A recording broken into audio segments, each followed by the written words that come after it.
जय श्री राधे, जय श्री सीताराम। सुनते हैं आज की ये बहुत सुंदर कहानी। आखिर ये होली का त्योहार क्यों मनाते हैं? ऐसी क्या बात है कि बहुत दिनों से हम होली का त्योहार तो मना रहे हैं, लेकिन इसका पता नहीं है क्यों मनाते हैं। तो सुनते हैं बहुत सुंदर होली पर ये कहानी।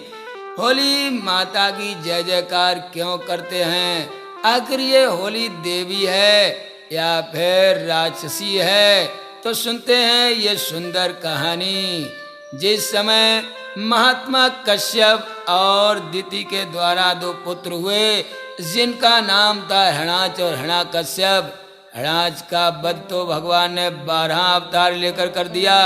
हणाकश्यप ने घोर तपस्या की और परम पिता ब्रह्मदेव से ये वरदान मांगा, न ऊपर मरे, न नीचे मरे, न भीतर मरे, न बाहर मरे, न नर से मरूं, न पशु से मरूं, और न दिन में मरे, न रात में मरे। ये अमृत का वरदान प्राप्त किया। अब वो स्वयं पृथ्वी का राजा बन बैठा। भगवान समझने लगा अपने आप को। इसने पूजा पाठ हवन यज्ञ बंद करा दिए। तभी उसी समय क्या हुआ, इसकी पत्नी कयादु ने पुत्र को जन्म दिया। इसके 4 बेटे थे। सबसे छोटा था, उसी का नाम था प्रहलाद। और इसे महात्मा देव ऋषि नारद जी का उसे उपदेश मिला, गुरु ज्ञान मिला।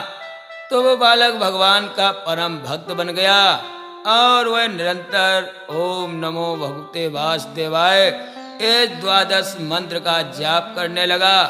हुआ क्या बहनों भाइयों, हिरण्यकश्यप को ये बात बहुत बुरी लगी और उसने सोचा घर में ही कांटा उत्पन्न हो गया, क्यों ना इसे पहले ही समाप्त कर दिया जाए।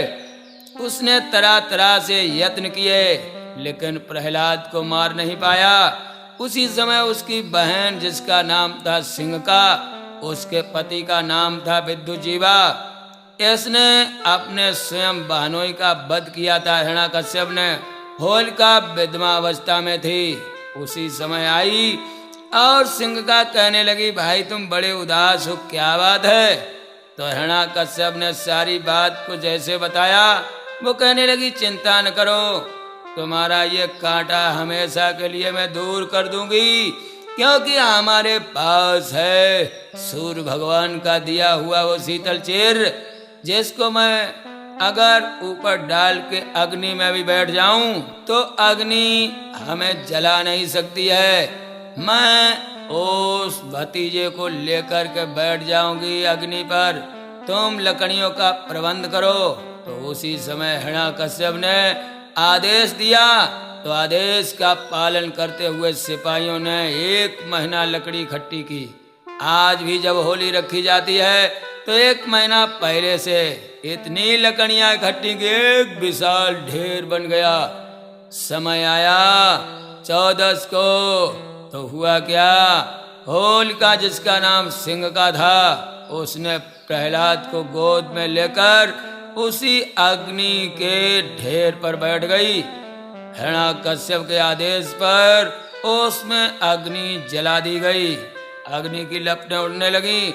होलिका का विचार बदल गया।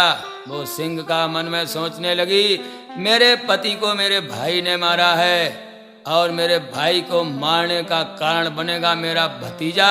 मैं तो बदला नहीं ले सकती हूँ, लेकिन इस आताताई को मारने में मेरा भतीजा सक्षम लग रहा है। क्यों ना मैं जी के क्या करूं, इसी को बचा लूं। तो उसने शीतल चीर उसी को उड़ा दिया, स्वयं जलकर राख हो गई। देवताओं ने देखा तो होलिका को उन्होंने माता का दर्जा दे दिया, क्योंकि उसने एक पुत्र की रक्षा की। हालांकि रक्षा तो भगवान स्वयं करता, लेकिन उसका ये भाव देखकर देवताओं ने जयकारा लगाया, बोलो होलिका माता की। तो सभी देवता उसी दिन से होलिका माता जलकर जब राख हो गई। इधर हिरण्यकश्यप ने क्या किया, उस भक्त को एक खंभे से लपेटना चाहा। तभी उसी समय नरसिंह भगवान का अवतार होता है। और नरसिंह भगवान ने उस आताताई अनाचारी का सर्वनाश कर दिया, वध कर दिया और वहां का राजा भक्त प्रहलाद को बना दिया। तभी से नंगर में धूमधाम मच गई और होलिका माता की जय, नरसिंह भगवान की जय, भक्त प्रहलाद की जय जयकार होने लगी। तरह तरह के पकवान और गले मिलने लगे, पकवानों को खाने लगे। लेकिन राक्षस प्रवृत्ति के जो लोग थे वो कीचड़ इत्यादि चलाने लगे। आज भी लोग होली के दिन कुछ तो भाव प्रेम के साथ मिलते हैं और कुछ लड़ाई झगड़ा करते हैं, क्योंकि उन्हें वो दिन याद है। तो इसलिए बहनों भाइयों, उसी दिन से होलिका का त्योहार मनाने लगे। ये होली का त्योहार पूरे संसार में हो गया। भारतवर्ष में ये धूमधाम के साथ मनाया जाता है, जबकि होली माता स्वयं राक्षसी होते हुए भी एक बार भक्त पर परोपकार करने पर वह जगत माता बन गई। तो हमें भी परोपकार करना चाहिए। इस दिन बड़े प्यार के साथ मिलना चाहिए और प्रेम रंग से होली को खेलना चाहिए, होली को मनाना चाहिए। भाव भक्ति के साथ होली का त्योहार मनाते हैं। तो कहानी कैसी लगी? आप हमारे गुरज्ञान दर्पण चैनल को लाइक और सब्सक्राइब करें। जय श्री राधे, जय श्री सीताराम।